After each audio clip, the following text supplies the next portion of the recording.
Welcome to the Healthcare Business Secrets Show, where we interview industry leaders and break down exactly how they're dominating their markets so you can learn from the best and can double your revenue, double your impact, and double your time off. In this episode, we're talking with Rebecca Zung. Rebecca is a divorce and transitions coach, speaker, and top-rated marital and family law attorney, recognized by US News and World Report as a best lawyer in America and as legal elite by Trend magazine. She's also the author of the best-selling books Negotiate Like You Matter, M-A-T-T-E-R, The Surefire Method to Step Up and Win, with a foreword by Robert Shapiro, and Breaking Free, a step-by-step divorce guide for achieving emotional, physical, and spiritual freedom, and a sought-after media contributor as well, having a massive YouTube channel with over 120,000 subscribers. Her perspectives are in high demand by television and print outlets. She's been featured on Extra, Forbes, Huffington Post, Newsweek, NPR, and CBS Los Angeles, among others. Now, Rebecca remains a partner in Long, Murphy & Zung and is based in Los Angeles and Florida.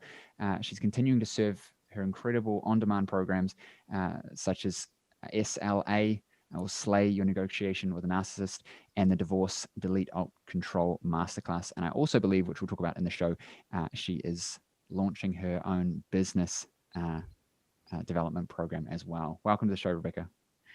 Thank you. Thank you. I realized where you got that bio from. And I told my partners the other day, I need to update that because I'm definitely not really a divorce coach at all anymore, but more of a narcissist negotiation expert.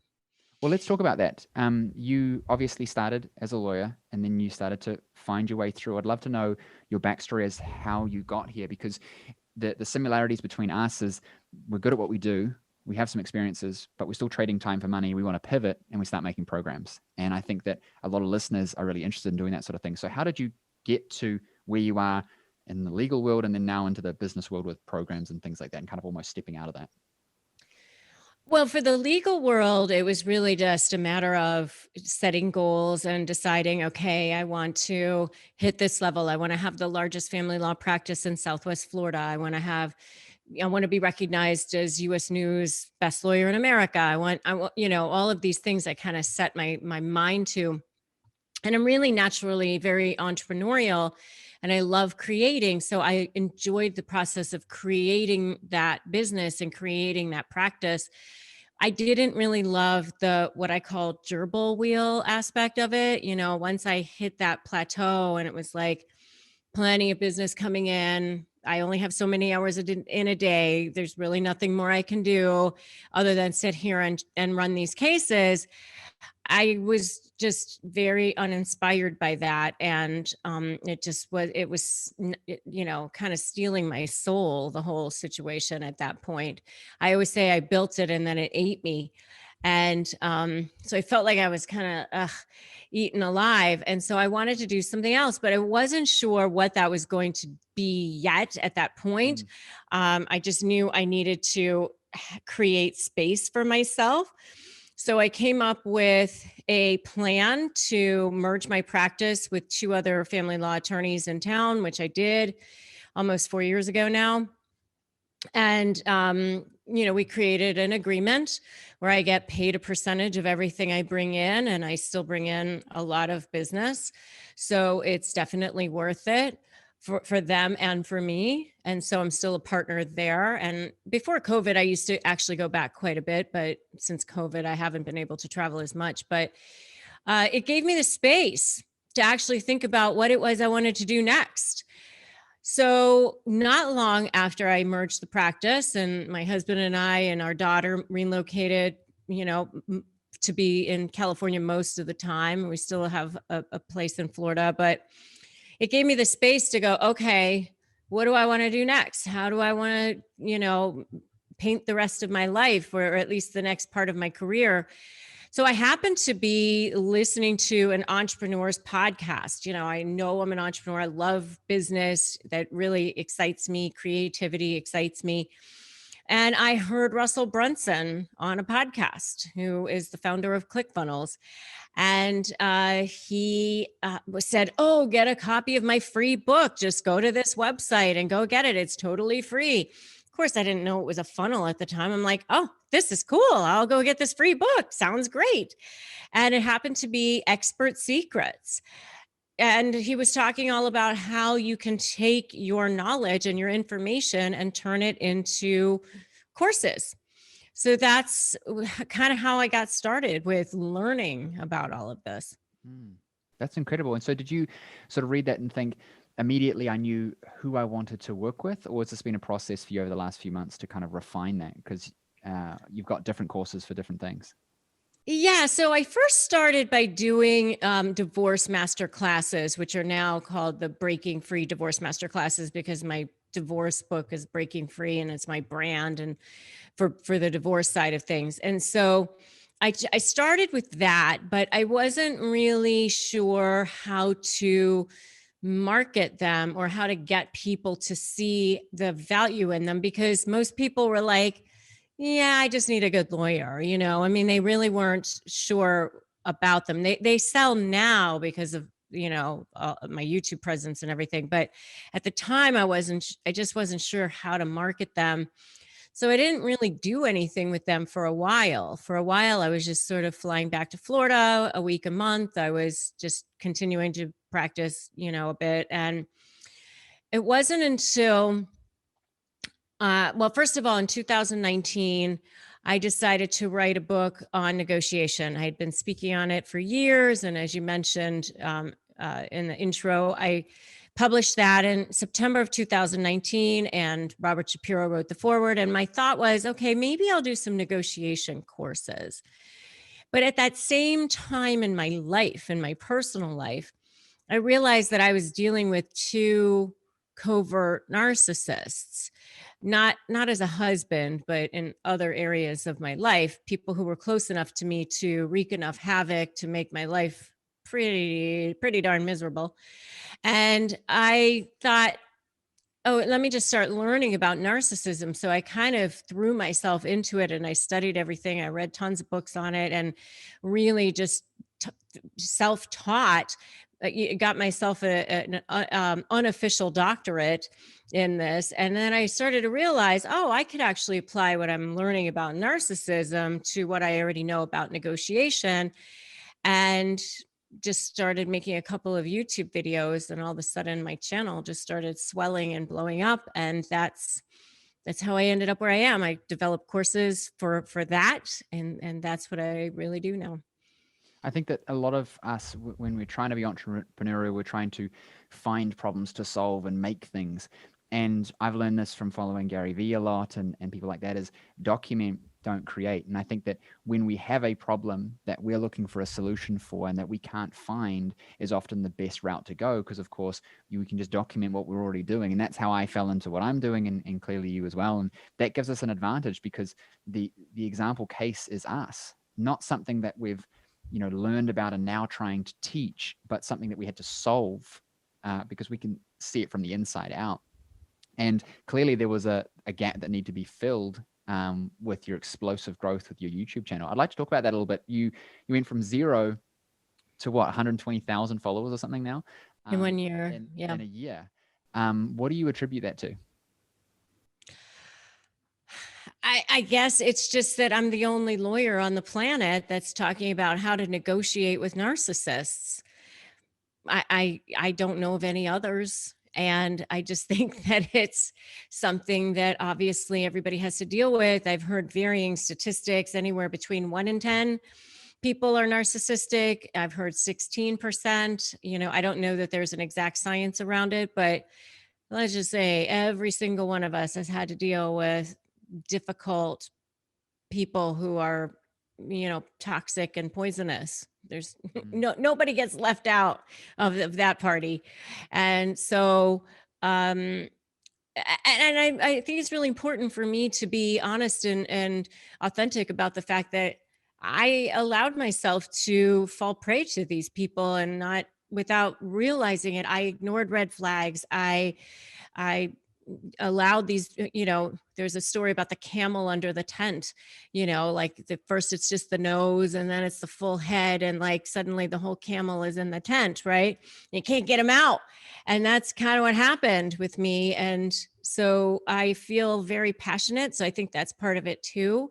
I think people can tell that I am authentic in the sense that I've actually had to deal with them myself, and I know how horrible it is. I know the drama, trauma, and chaos that they stir up in your life and in your brain.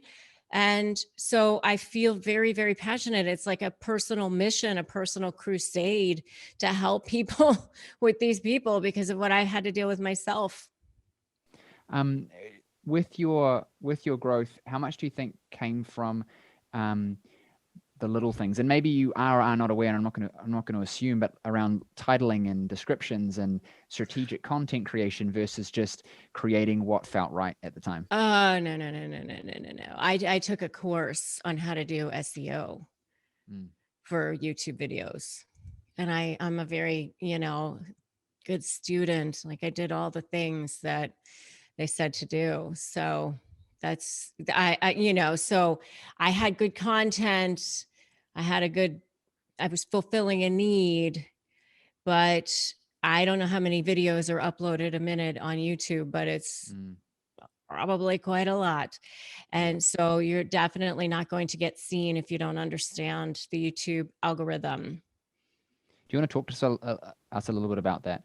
I love hearing from people who it's not a natural skill, but we go and learn it and apply it and we get a result from it because I'm like that, and we tend to see things differently. So what did you see in learning that helped you the most? Because I think a lot of people don't understand that the way that these platforms work is that there is so much content. So how do you decide what people should see? Just because I search, uh, you know, big dogs on YouTube doesn't mean I want to just look at this or that. They need to be seeing what I'm typing, what I'm interacting with, to then show me the content that I really want to see, because people don't know what they want. We all know that, but especially in search, these platforms need to figure us out. And so obviously knowing how that works is an important part of getting our content seen. So what are some Hmm. tips you can give us?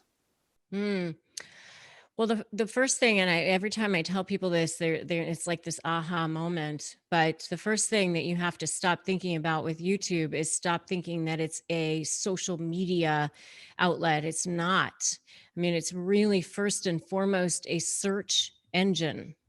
That's what it is. Mm, It gets lumped in with social media. It's not really social media, because social media is, you put a picture up on Instagram or something, and then a month later it's down buried, and who's ever going back to see that? Never. Right. But with YouTube, your content is evergreen, and it can always be something that people can find if they put in the right search terms, right? mm, So you have to understand that, and it's there 24/7. It's like an advertisement for yourself, for your business, or whatever it is that you're doing. But understanding that you have to approach it from an SEO perspective. And you can't just, like, if you want to, there's a lot of people out there helping entrepreneurs, or something, so if you put in grow my business or something like that, I guarantee you there's probably 120 million videos on that. mm, That's not going to be good content for you to make when you have 2 subscribers or something. I mean, you've got to kind of dig down and use I used um, tools like Keywords Everywhere and TubeBuddy and things like that to drill down. And sometimes you have to make content that doesn't excite you as much, but that's kind of where you have to start in order to get your videos to be seen, so that YouTube can start figuring out who you are. What's this channel about? Who can I show this to? And if you do something on big dogs one day and how to grow your business the next day and how to make a great flan the third day, YouTube doesn't know who the heck you are, mm, so you have to be really careful about making your content something that YouTube can start to figure out who to show your content to, because you want to show up in either search, which is like people are putting in either Google or in YouTube the terms, or suggested, which is after somebody's already watched a video, then you're the next one up, right? So those are the two main places, and you really want to show up in like the first 3 videos, because Nobody's going scrolling to the second page to look for that video. Mm. I mean, they're going to look to the first couple, right? So your thumbnail is super important. I mean, I learned all the different analytics. I mean, it's like we could sit here for 4 hours and talk about click through rates and all that sort of thing. But I just dove in, and just like I did with narcissism, and decided I was going to become an expert at it, so that, if I was going to sit here and make videos, I don't want to, I wanted somebody besides my mom to go watch them. I think we forget that a YouTube channel is a directory in and of itself, and YouTube is trying to find creators that can answer questions for YouTube's audience, which is people going in there and searching and looking, and their goal is to keep you on the channel, because then you see ads, and so they want to keep showing you the content that you want to see that solves your problem the best. Because if you ever went to Google and you searched for something and it just gave you horrible answers, and you saw them and none of them ever gave you what you wanted, you probably wouldn't use Google much more. You wouldn't use YouTube much more. And I think that we create content that we like the idea of, or our clients do, but that's not what people are going to search for and find, and that's not what YouTube is going to show to people. And until you have subscribers, you've got to do that. You've got to do the stuff that makes sense for getting you seen. Then maybe you can, disperse some stuff that is more enjoyable, that is not as keyword driven, maybe. But I don't know. Yeah, even then it's like, I was consistently getting, 10, 15,000 subscribers a month or whatever. And in January, I decided to start, doing stuff that kind of like excited me, like the law of attraction and narcissists, and having a positive mindset, and how important that is for everything. And I went down to, like, I don't know, 5,700 subscribers in January or something, and it's like, okay, guys, you don't like that, I get it. You want smack down the narcissist, turn the tables, slay the narcissist. So I mean, I had a few people were like, "Oh, I love the direction you're going with your channel." I'm like, "Oh, I'm glad that somebody did." You talked about immersion, and you immersed yourself in the YouTube world to figure it out and make it work. You immersed yourself in the narcissist world, so to speak, to figure out. How important do you think immersion is when you're actually wanting to produce a result for yourself, not just dabbling? I mean, if you want to be good at something, you have to decide you're going to be good at something. If you want to succeed, you have to do the work. You can't just, there's so many people out there who are jealous because other people have succeeded. But, what are they doing? I mean, they're sitting on their sofa, or they're just whining about it to somebody or whatever. I mean, if you really want to have success, it's absolutely doable for anybody who is listening to this. There's nothing special about me or you, or we're all, I mean, or I guess I could phrase it as, we are all equally special. I mean, it's like there's nothing that we have that other people can't have. It's just, you have to do the work. I mean, somebody was just saying to me, yesterday, "Oh, you're such a doer. Like, how do you get this stuff done?" Like, because my business course is launching tomorrow, of the day that by the time this comes out, it'll already be out. But, and I was like, I set a date, and then everything had to happen by that date. It's been like, you just hold yourself to account for your word. Mm. I find that scheduling is a big important part of that. Often we plan, we write things down, and we think about it. We never actually put it in and never make it like it has to happen. And that's the biggest thing that I find with my clients and my friends who are successful is that we have to make it work. We have to get it done. And when it's a have to and not a I would like to, you tend to actually go and do it. And it's an example in anything. You want to get fit, you want to get strong, you want to be a good parent. Like you have to want it, and you have to be clear on it, and you got to be fully in it. You can't half-ass it. I just interviewed John Asraf, and it was one of the most powerful interviews I've ever done. And he was talking about, your shoulds and your musts. If it's, I should do this, you shit all over yourself, right? I mean, once it becomes a must, then you get it done no matter what it is. I use, uh, for me, I like to pair it with stuff that emotionally drives me. And so I think a lot about my kids, and I think about if I was, if my kid was in a burning building, would I be bothered to get out of bed and go and do it and save him, or would I just go, nah, you know what I mean? It's like, no, of course I would Uh, sprint out, I would jump across the alligators, and I would go and, you know what I mean? But I think that when we look at some of the things, it's like we like the idea of having the success more than the actually getting there, because we look at it as it's going to save me from the pain that I'm feeling, rather than who I'm becoming, the growth, and the outcome that I'm going after. It's like, oh, if I'm rich, then I won't have any problems. It's like, no, you're gonna have more problems. You're just going to, depends on how you deal with them, right? So I think that, yeah, I think that's really powerful. I think we can go on for that for a few hours as well. I had John on the show; he's great. With your, I want to talk a bit more about your business program that you've got coming out. You've created a program in negotiation. Is that right? Is it still to do with narcissism, or is it more in general? Well, it is. I mean, it's really at its heart a negotiation program, right? I mean, the skills are the same. You just actually need additional skills in order to deal with highly difficult, toxic people who are trying to manipulate you or bully you into things. And we've all been there.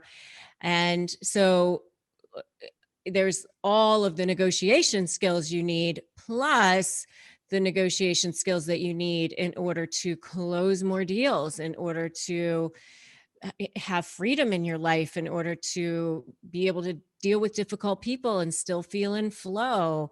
And not have to feel like you're being bullied or agreeing to things you didn't necessarily want to agree to, and all that sort of thing. Is this applicable mainly to um, entrepreneurial types running businesses, or also people who are in various roles within companies?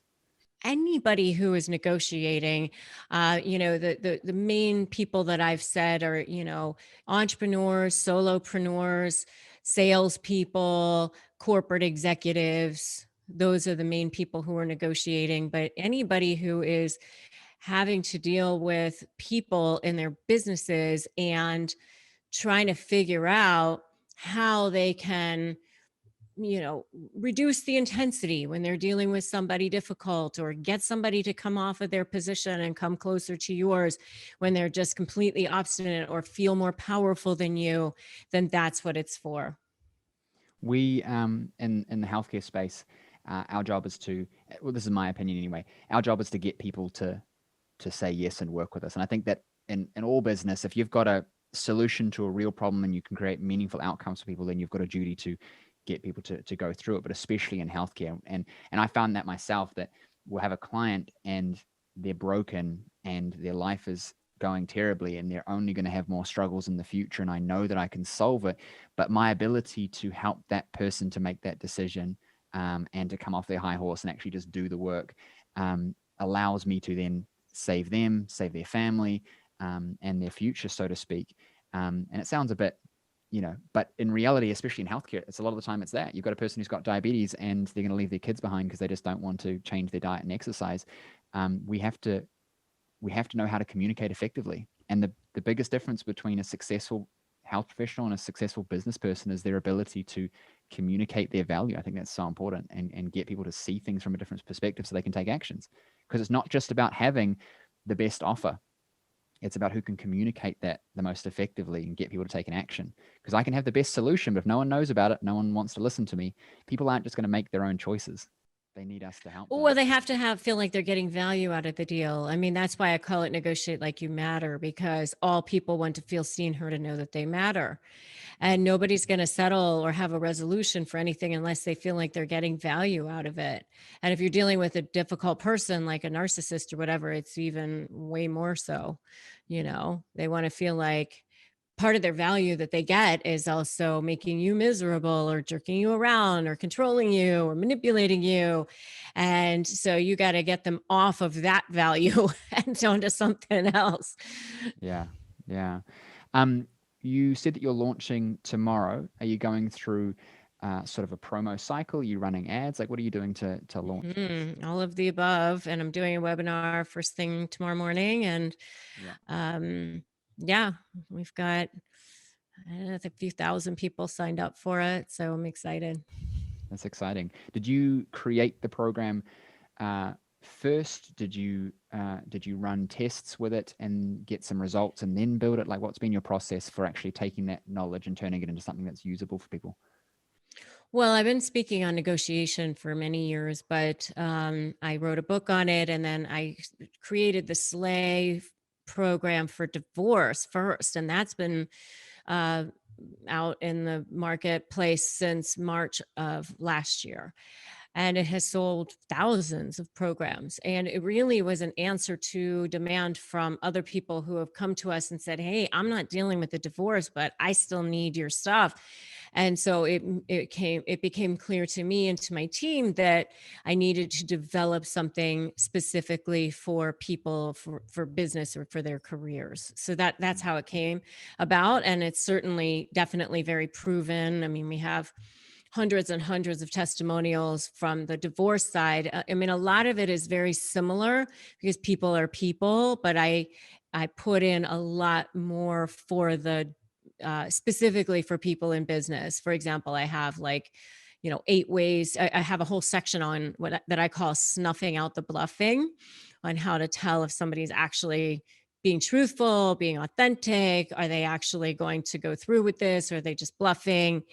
So there's a whole section on that just for people in business. I have 50 key phrases to disarm narcissists. So, like actual words that you can put into emails, letters, in conversation that you can use during the negotiations, things like that. I added a whole section on body language. There's like so much more because, people in business are in a different situation. That sounds incredible. I'm excited. I want to take a look at it as well. Where can our audience find out more about you and your programs? I have a free Crush My Negotiation prep worksheet, which is at winmynegotiation.com. That's the URL is winmynegotiation.com. So they can definitely grab that. It's 15 pages. It's basically an ebook. It's really great. They can come check me out on YouTube, which is just if you literally go to YouTube and you go to negotiating with a narcissist, you will find me. I'm the only lawyer who's talking about that.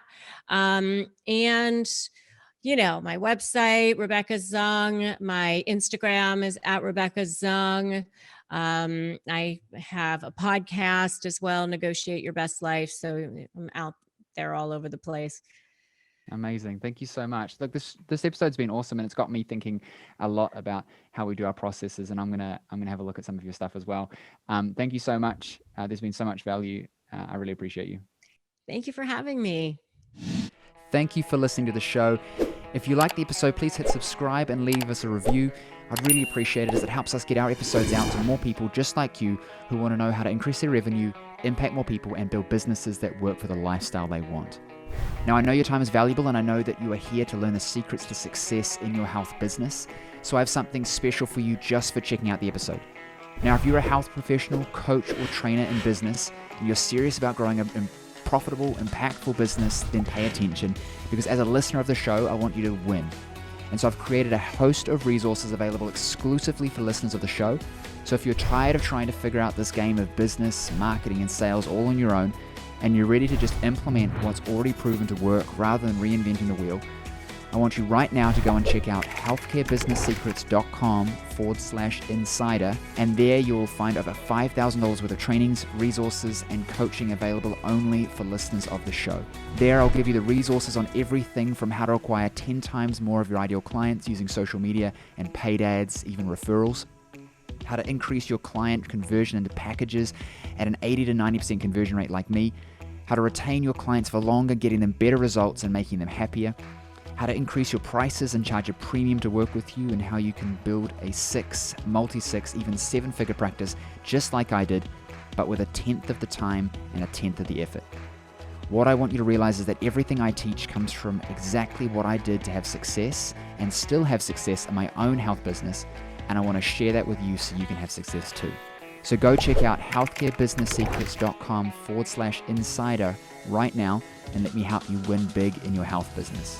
Also remember to subscribe for 2 episodes every week full of the secrets to have success in your health business, as well as leave us a review so we know what you thought of the show. And I'll see you on the next episode.